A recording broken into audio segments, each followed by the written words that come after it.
पहले जब mummy papa वगैरह थे, जब दर्द होता हड्डी टूटती थी तब बहुत रोती थी। फिर एक वक्त ऐसा आ गया, इतना पेन रहने लग गया तो मैं सवेरे उठते कहती थी कि अब मैं ना रहूं, बस सोती की सोती रह जाऊं। मैं सरकारी दफ्तरों के, चाहे अकाली हो, चाहे कांग्रेस हो, चाहे आप पार्टी हो, मैंने काफ़ी चक्कर काटे हैं लेकिन अभी तक कुछ नहीं हुआ। इससे मेरा थोड़ा घर भी चलता है, बेटे का, और अपना भी खर्चा निकालते, साथ में सिस्टर भी है, उसको भी देखना है क्योंकि मम्मी पापा वगैरह नहीं है। ये है कि इसको क्यों बाहर लेके जा रहे हो, व्हीलचेयर रास्ते में स्लो चला रहे हो, गाड़ी के हॉर्न देंगे पीछे से, जब दिल दुखता है ज़्यादा। मेरे पापा ने एक ही चीज़ सिखाई हमेशा कि देखो हम मांग के तो हम खा लेंगे, कोई ना कोई चलो थोड़ा बहुत दे ही देगा, लेकिन जो अपनी मेहनत का पैसा होता है ना, जब वो 10 रुपये भी मिले तो उससे बहुत खुशी मिलती है। फिर ऐसे ही इलाज करते रहे, हड्डियाँ टूटती नहीं, गिरती थी, हाथ मुड़ जाए ज़रा सा, ये अंगूठा लेके बाजू, यहाँ तक कि कंधा, पैर, कहीं पे भी, तो वो हड्डी टूट जाती थी। मेरा बेटा है, उसकी भी पेट में ही हड्डी टूट गई थी। उसको भी आपकी तरह प्रॉब्लम है? हाँ जी, मेरी तरह है पर मुझसे भी शायद ज़्यादा ही है। शादी के तो बात कुछ कर सके तो मेरे बेटे का इलाज में मदद कराए बस। आपके बेटे की कितनी एज है? वो 9 साल का हो गया है और उसका एक पैर 11 बारी हड्डी टूट चुकी है, दूसरे पैर की 3-4 बारी। किसी से भी कोई हेल्प बनती हो, कोई किसी को लगे मेरे बेटे इलाज के लिए, कोई डॉक्टर हो या फिर कुछ और हो या कोई शॉप का हो, जैसे भी कोई हो, नेक बंदे बहुत हैं दुनिया में, तो मैं उन सबसे अपील यही करूँगी कि अगर हो सके तो करना हेल्प। ਪ੍ਰੋ ਪੰਜਾਬ ਟੀਵੀ ਦੇਖ ਰਹੇ ਸਰੋਤਿਆਂ ਦਾ ਇੱਕ ਵਾਰ ਫਿਰ ਤੋਂ ਸਵਾਗਤ ਹੈ ਜੀ। ਇਸ ਵੇਲੇ ਅਸੀਂ ਖਰੜ ਦੇ ਵਿੱਚ ਪੱਥਰਾਂ ਵਾਲੇ ਚੌਂਕ ਦੇ ਕੋਲ ਖੜੇ ਹੋਏ ਆ। ਇੱਥੇ ਇੱਕ ਸਾਡੇ ਭੈਣ ਨੇ, ਸੋਨਮ ਇਹਨਾਂ ਦਾ ਨਾਮ ਆ, ਇੱਕ ਡਿਸੀਜ਼ ਹੈ, ਇੱਕ ਬਿਮਾਰੀ ਦੇ ਵਿੱਚ ਗੁਜ਼ਰ ਰਹੇ ਨੇ, ਪਰ ਫਿਰ ਵੀ ਇਹ ਮਿਹਨਤ ਕਰਨਾ ਇਹਨਾਂ ਨੇ ਨਹੀਂ ਛੱਡੀ ਆ। ਜਦੋਂ ਵੀ ਇਹ ਚੱਲਦੇ ਨੇ ਤਾਂ ਇਹਨਾਂ ਦੀਆਂ ਹੱਡੀਆਂ ਮਾੜੀਆਂ ਮੁੜ ਜਾਣ ਤਾਂ ਟੁੱਟ ਜਾਣੀਆਂ। ਅੱਗੇ ਇਹਨਾਂ ਦਾ ਬੇਟਾ ਹੈ, ਉਹ ਵੀ ਇਸੇ ਪ੍ਰੋਬਲਮ 'ਚੋਂ ਜਿਹੜਾ ਨਿਕਲ ਰਿਹਾ ਆ, ਪਰ ਫਿਰ ਵੀ ਇਹਨਾਂ ਨੇ ਮਿਹਨਤ ਕਰਨੀ ਨਹੀਂ ਛੱਡੀ। ਆਪਣੀ ਦੁਕਾਨ ਇੱਥੇ ਛੋਟੀ ਜਿਹੀ ਚਲਾਉਂਦੇ ਨੇ, ਨਾ ਇਹਦੇ ਉੱਤੇ ਦੁਕਾਨ ਉੱਤੇ ਛੱਤ ਆ, ਇਸੇ ਤਰ੍ਹਾਂ ਤਰਪਾਲ ਵਗੈਰਾ ਪਾਈ ਹੋਈ ਆ, ਤੇ ਨਾ ਇਹਨਾਂ ਕੋਲ ਕੋਈ ਚੰਗਾ ਕਮਾਈ ਦਾ ਜਿਹੜਾ ਸਾਧਨ ਹੈਗਾ। ਫਿਰ ਵੀ ਜੋ ਗਾਹਕ ਆਉਂਦੇ ਥੋੜ੍ਹਾ ਬਹੁਤਾ ਆਪਣਾ ਗੁਜ਼ਾਰਾ ਜਿਹੜਾ ਇਹਨਾਂ ਦਾ ਚੱਲਦਾ ਆ। ਸੋ ਜ਼ਿੰਦਗੀ ਵਿੱਚ ਕਿਸ ਤਰ੍ਹਾਂ ਆਪਣੀ ਲਾਈਫ ਨੂੰ ਸਰਵਾਈਵ ਕਰ ਰਹੇ ਨੇ, ਕਿਸ ਤਰ੍ਹਾਂ ਮੁਸ਼ਕਲਾਂ ਦਾ ਸਾਹਮਣਾ ਕਰ ਰਹੇ ਨੇ, ਉਹ ਸਾਰੀ ਗੱਲਬਾਤ ਆਪਾਂ ਇਹਨਾਂ ਦੇ ਨਾਲ ਕਰਾਂਗੇ। ਭੈਣ, ਸਭ ਤੋਂ ਪਹਿਲਾਂ ਸਵਾਗਤ है जी प्रो पंजाब टीवी। हाँ जी, थैंक यू वीर जी, आप आए, मेरा मतलब हौसला आपसे भी बढ़ा काफ़ी। हाँ, सबसे पहले आपको सैल्यूट है। बंदे है ना, कई लोग देखे हैं हमने, थोड़ी भी हेल्थ में प्रॉब्लम हो, हिम्मत मतलब कि उनकी नहीं रहती, वो काम नहीं होता है। आपके कोई इतनी प्रॉब्लम भी है, ये नहीं पता कब प्रॉब्लम आ जाए, लेकिन फिर भी आप कर रहे हो। वीर जी, मेरे पापा ने एक ही चीज़ सिखाई हमेशा कि देखो हम मांग के तो हम खा लेंगे, कोई ना कोई चलो थोड़ा बहुत दे ही देगा, लेकिन जो अपनी मेहनत का पैसा होता है ना, जब वो 10 रुपये भी मिले तो उससे बहुत खुशी मिलती है, बहुत ज़्यादा। और रही हिम्मत की बात, हिम्मत कहीं से आती नहीं, लानी पड़ती है। रात तक, शाम तक हिम्मत टूटती है, लेकिन फिर सवेरे नए सूरज के साथ नई हिम्मत करती हूँ, फिर मैं आती हूँ काम पे कि शायद आज कुछ नया होगा, आज कुछ हो जाएगा जो मैं चाहती हूँ करना। ऐसा क्या हुआ कि मतलब आपकी जो आपको जो प्रॉब्लम है, आपकी हड्डियाँ वगैरह टूट जाती है, ये कैसी प्रॉब्लम है? ये जब मैं हुई थी उसके 2.5-3 महीने बाद अपने आप ही किसी ने गोदी में उठाया तो मेरी ना पैर की हड्डी टूट गई। तो उस टाइम तो पापा वगैरह को किसी को नहीं पता चला कि क्यों टूटी है हड्डी। फिर ऐसे ही इलाज करते रहे, हड्डियाँ टूटती नहीं, गिरती थी, हाथ मुड़ जाए ज़रा सा, ये अंगूठा लेके बाजू, यहाँ तक कि कंधा, पैर, कहीं पे भी, तो वो हड्डी टूट जाती थी। तो डॉक्टर के पास दिखाते रहते थे, कोई कुछ बताता था, इलाज करवाते थे, कोई कुछ बताता था, कोई बताता ही नहीं था कि ये बीमारी है। बाद में जब 4-5 साल की हुई तब पता चला ये बीमारी होती है, लेकिन इसका कोई इलाज नहीं है। क्या नाम है इस बीमारी? इस बीमारी का नाम है ओस्टोजेनिस इम्परफेक्टा। मतलब कि इसके अंदर जैसे हाथ मुड़ेगा और आगे आगे जैसे जैसे एज बढ़ती है तो बोन्स वीक भी बहुत होती है, दर्द भी बहुत रहता है इनमें। एज कितनी होगी आप? मेरी 40 के आसपास हो गई है एज, और अब मुझे काफ़ी दिक्कतों का और सामना करना पड़ गया क्योंकि मेरे ऑपरेशन बहुत हो गए। पित्ते का ऑपरेशन हो गया, किडनी में भी स्टोन है, ब्रेन के 2 बारी अटैक आ चुके हैं, बेटे की टेंशन ज़्यादा ले ली।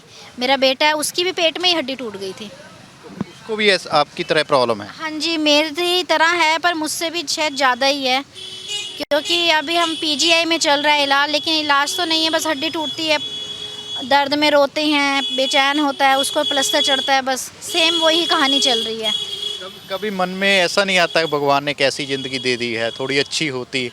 ऐसे आपको कितनी प्रॉब्लम फेस करनी, आप तो कर रहे हो, साथ साथ आपके बेटे को भी करनी पड़ रही है। पहले जब मम्मी पापा वगैरह थे, जब दर्द होता, हड्डी टूटती थी, तब बहुत रोती थी। फिर एक वक्त ऐसा आ गया, इतना पेन रहने लग गया, तो मैं सवेरे उठते कहती थी कि अब मैं ना रहूं, बस सोती की सोती रह जाऊं। लेकिन फिर मेरी ज़िंदगी में एक इंसान आया, उसने मेरी बहुत सेवा की, जिन्होंने मुझसे शादी की, तो उनको करके, और मेरे मतलब बहन है मेरे साथ ही है, उसको देख के फिर मैंने हिम्मत की।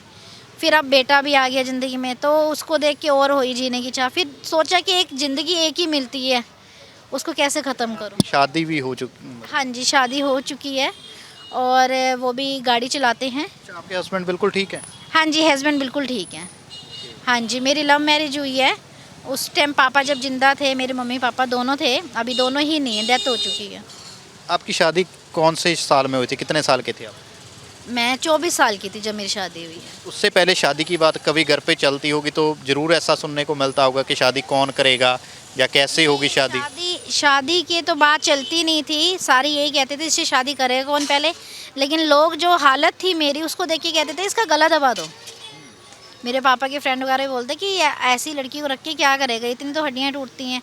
क्योंकि कंधा, बाजू, हाथ पैर, उंगलियां, हर चीज़ की हड्डी टूटी है मेरी। यहाँ तक कि एक बारी रीढ़ की हड्डी में भी मेरे क्रैक पड़ा था, लेकिन बस थोड़ी किस्मत अच्छी लगा ले तो मैं बैठने लग गई। फिर मेरा ऑपरेशन हुए, थोड़ा चलने लग गई थी एक पैर में। फिर अभी और वीकनेस, अब जैसे जैसे एज बढ़ेगी तो डॉक्टर तो कई बार मुझे ये बोलते हैं कि आपको तो सलूट है। वो भी यही बोल रहे थे उस दिन, इंजेक्शन लगवाने गई थी, मुझे पेन हो रहा था, तो वो कहते हैं आपको सलूट है कि आप अभी इस बीमारी में जिंदा भी हो और सरवाइव भी कर रही हो। क्योंकि कई बार इस बीमारी में ना टैप होते हैं, तो जो मेरा टैप है ना वो काफ़ी वो हार्ड है, मतलब कि उसके अंदर बोन्स बहुत वीक हो चुकी हैं। जैसे अब मैं गर्दन भी कई बार ना मुझे ऐसे उठानी, हाथ लगाना पड़ता है, गिरती है, संभलती नहीं है। प्रॉब्लम आपकी आगे आगे बढ़ रही है? हाँ जी, बढ़ रही है, बहुत ज़्यादा बढ़ रही है। तो बेटे को लेके बहुत टेंशन है उसका, कि मैं उसके लिए कुछ करूं। मेरे हस्बैंड भी उसी के लिए दिन रात हम लोग कर रहे हैं कि हम लोग उसके लिए कुछ कर दें, जोड़ दें। इसीलिए आप ये काम कर रहे हो, बेशक ऊपर ना तरपाल वगैरह डाल के। आप हाँ जी, ये काम मैं अपना, इससे मेरा थोड़ा घर भी चलता है, बेटे का और अपना भी खर्चा निकालती हूँ। साथ में सिस्टर भी है, उसको भी देखना है क्योंकि मम्मी पापा वगैरह नहीं है। दूसरा मैं चाहती हूँ कि क्योंकि मैंने ना बहुत सरकारी जो लोग हैं, कोई भी उसके लगा लो, मैंने उनसे बहुत रिक्वेस्ट की है कि मुझे एक दुकान या बूथ मिले हैंडीकैप उस पर, कि बेटा भी हैंडीकैप है और मैं भी हैंडीकैप हूँ, तो हमें इतना तो हक है हमारा कि हमें कोई चीज़ मिले। लेकिन अभी तक कुछ भी नहीं हुआ। मैं सरकारी दफ्तरों के, चाहे अकाली हो, चाहे कांग्रेस हो, चाहे आप पार्टी हो, मैंने काफ़ी चक्कर काटे हैं, लेकिन अभी तक कुछ नहीं हुआ। बाकी देखते हैं। अभी तक मैंने एक छोटी सी अपील ये की थी कि वैसे तो ये टहनी देखो काट देते हैं, वो तरपाल सीधी बांधी हुई है, जब झांकियाँ निकलती हैं तो मैंने ये बोला एक छोटी सी ये टहनी काट के मेरी तरपाल तो सीधी बांध दो, पर उसमें भी कोई हेल्प नहीं हो सकी। जहाँ कितना कमाल लेते हो, आपका मतलब लोग आ जाते हैं आपके पास? हाँ जी, थोड़े बहुत लोग आते हैं जो कस्टमर अच्छे बने हुए हैं। कई बार कुछ कस्टमर तो 5 रुपए के पीछे भी बहस करते हैं, लेकिन कुछ कस्टमर अच्छे हैं जो बहस ही नहीं करते, ले जाते हैं सामान। लेकिन अब थोड़ी हिम्मत हारने लगी हूँ, क्योंकि एक तो तकलीफ़ बहुत रहने लग गई। आइडिया कैसे है आपके दिमाग में भी अपना काम कर लेना चाहिए? क्योंकि काम चलेगा नहीं चलेगा ये भी बंदे को शक होता है, ऊपर से प्रॉब्लम है, कभी प्रॉब्लम बढ़ सकती है, कुछ भी हो सकता है। आइडिया तो देखो, मैं एक दिन बैठी हुई थी तो हस्बैंड गाड़ी चलाते थे, तो मैंने कहा, मेरी सिस्टर कहती, मैं कहती मैं भी कुछ नहीं कहती, मैं कहा मैं भी घर पे हूँ, तू भी घर पे। तो मेरी सिस्टर कहती मैं तेरा साथ दूंगी जब तक हूँ, क्योंकि बेटे से बहुत प्यार करती है मेरी सिस्टर, बहुत अटैचमेंट है। तो रात को बैठे बैठे ना हम ऐसे ही यूट्यूब पे वीडियो देख रहे थे, तो चूड़ियाँ देखी उसमें, तो देखा कि हाँ सस्ता सामान आता है। पहली बार तो हम दिल्ली से जाके सामान ले आए। जब सदर गई तो वहाँ पे बड़ा औखा है जाना, बहुत मुश्किल है वहाँ पे ना व्हील चेयर पे जाना, पर मैं वहाँ पे भी गई हिम्मत करके। जो होगा मैंने कहा देखा जाएगा। हस्बैंड ने मना तो किया था कि मत करो। फिर एक सर है NGO वाले, उन्होंने मुझे शुरुआत में 10,000 रुपये दिए थे, जिससे मैं ये सामान की शुरुआत कर पाई। हाँ जी, तो ये जब लगाया तो, लेकिन अब दिल्ली जाने में थोड़ा दिक्कत आती है कि 4-5 साल हो गए काम करते हुए, एज भी बढ़ गई, तो अब मैं यहीं से लाती हूँ, तो महंगा भी पड़ता है। तो अब थोड़ा मतलब ज़्यादा ही दिक्कतों का सामना करना पड़ रहा है। अभी आप चाहते क्या हो? देखो दुनिया में इंसानियत होती है, लोग हेल्प कर देते हैं, बहुत लोगों की हेल्प होती है। हमारे चैनल पे भी कई लोग ऐसे जुड़े हो जो हेल्प कर देते हैं। आप किसी तरह की हेल्प चाहती हो कि आपको कोई शॉप वगैरह या कोई सामान या और कुछ?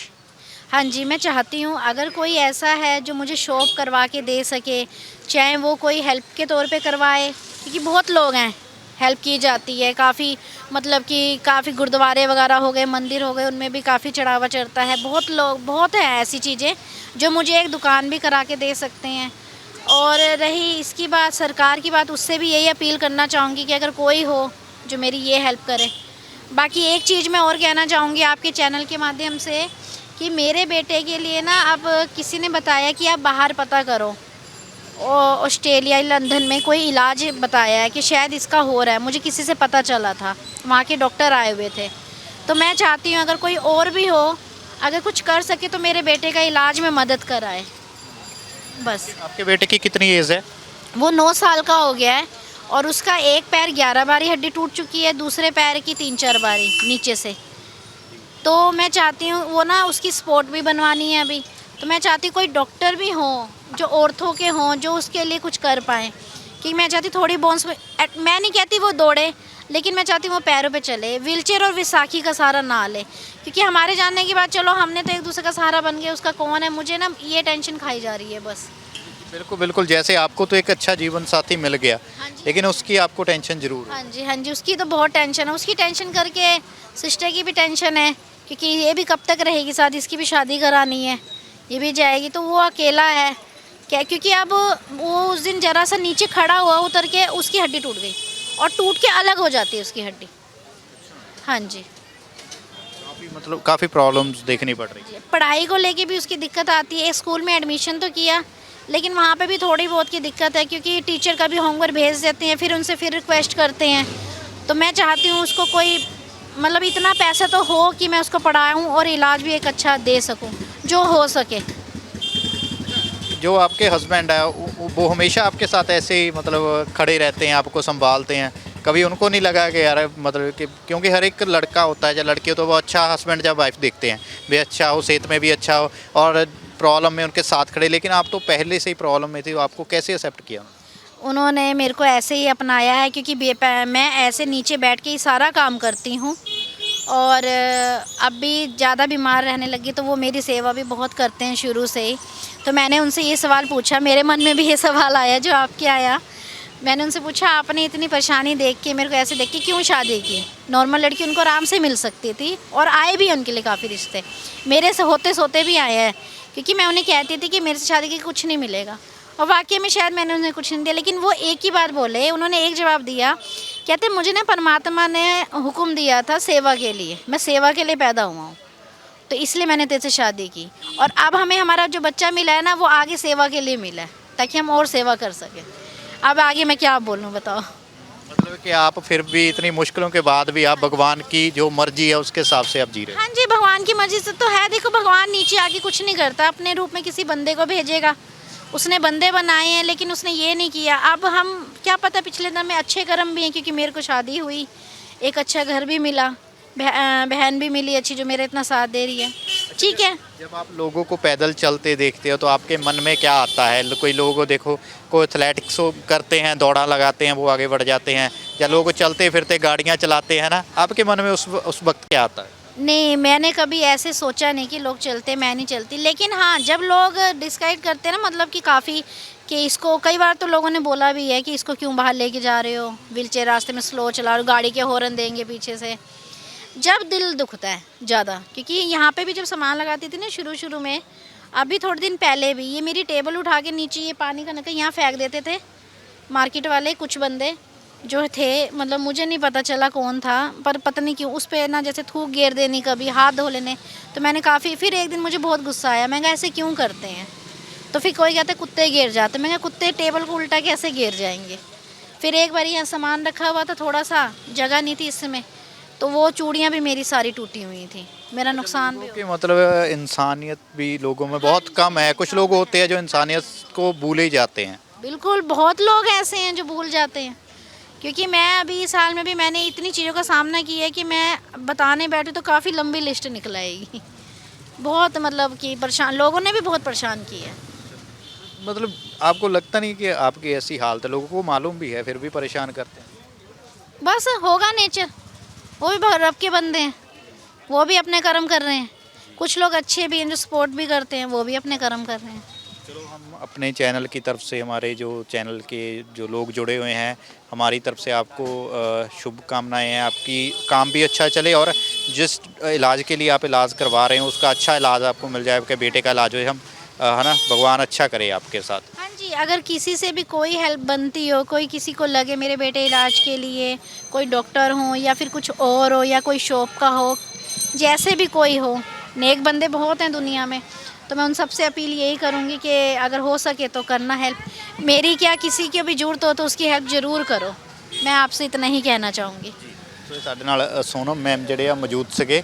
ਸੋ ਕਾਫੀ ਸਾਰੀਆਂ ਮੁਸ਼ਕਲਾਂ ਚੋਂ ਲੰਘ ਰਹੇ ਨੇ। ਇੱਕੋ ਹੀ ਇਹਨਾਂ ਨੇ ਰਿਕੁਐਸਟ ਕੀਤੀ ਆ ਸਾਰੇ ਸਰੋਤਿਆਂ ਨੂੰ ਜੋ ਵੀ ਇਸ ਵੀਡੀਓ ਨੂੰ ਦੇਖ ਰਹੇ ਕਿ ਜੇ ਇਹਨਾਂ ਦੀ ਹੈਲਪ ਕਰ ਸਕਦਾ ਹੈ, ਜਿਸ ਤਰ੍ਹਾਂ ਇਹਨਾਂ ਨੂੰ ਸ਼ੌਪ ਦੀ ਵੀ ਲੋੜ ਹੈਗੀ ਹੈ ਜਾਂ ਇਹਨਾਂ ਦੇ ਬੇਟੇ ਦੇ ਇਲਾਜ ਦੀ ਲੋੜ ਆ, ਤਾਂ ਇਹਨਾਂ ਦੀ ਹੈਲਪ ਜਿਹੜੀ ਹੈ ਜ਼ਰੂਰ ਕੀਤੀ ਜਾਵੇ ਕਿ ਇਨਸਾਨੀਅਤ ਜਿਹੜੀ ਹੈ ਉਹ ਕਾਇਮ ਕੀਤੀ ਜਾਵੇ। ਕਿਉਂਕਿ ਪਿਛਲੇ ਦਿਨੀ ਜੇ ਗੱਲ ਕਰ ਲਈਏ, ਇੱਕ ਬਲਵਿੰਦਰ ਸਿੰਘ ਦੁਬਈ ਦੇ ਵਿੱਚ ਉਹਨਾਂ ਨੂੰ ਫਾਂਸੀ ਦੀ ਸਜ਼ਾ ਹੋ ਗਈ ਸੀ, ਤਾਂ ਪੰਜਾਬੀਆਂ ਨੇ ਉਹਨਾਂ ਨੂੰ ਫਾਂਸੀ ਦੀ ਸਜ਼ਾ ਜਿਹੜੀ ਆ ਉਹ ਮਾਫ ਕਰਵਾ ਕੇ ਪੰਜਾਬ ਵਿੱਚ ਬੁਲਾ ਲਿਆ ਸੀਗਾ। ਕਈ ਤਰ੍ਹਾਂ ਦੀਆਂ ਉਦਾਹਰਨਾਂ ਜਿਹੜੀਆਂ ਉਹ ਪੰਜਾਬ ਦੇ ਲੋਕਾਂ ਨੇ ਖੜੀਆਂ ਕੀਤੀਆਂ। ਸੋ ਇਹ ਵੀ ਇੱਕ ਪੰਜਾਬ ਦੀ ਧੀ ਆ, ਇਹਦੇ ਲਈ ਵੀ ਆਪਾਂ ਕੁਛ ਨਾ ਕੁਛ ਕਰ ਸਕਦੇ ਹਾਂ। ਸੋ ਹੰਬਲਾ ਮਾਰ ਕੇ ਇਹਨਾਂ ਦੀ ਹੈਲਪ ਜਿਹੜੀ ਆ ਜ਼ਰੂਰ ਕਰਨੀ ਚਾਹੀਦੀ ਹੈ। ਕੈਮਰਾਮੈਨ ਜਸ਼ਨ ਦੇ ਨਾਲ ਅਮਨਦੀਪ ਸਿੰਘ, ਪ੍ਰੋ ਪੰਜਾਬ TV, ਖਰੜ।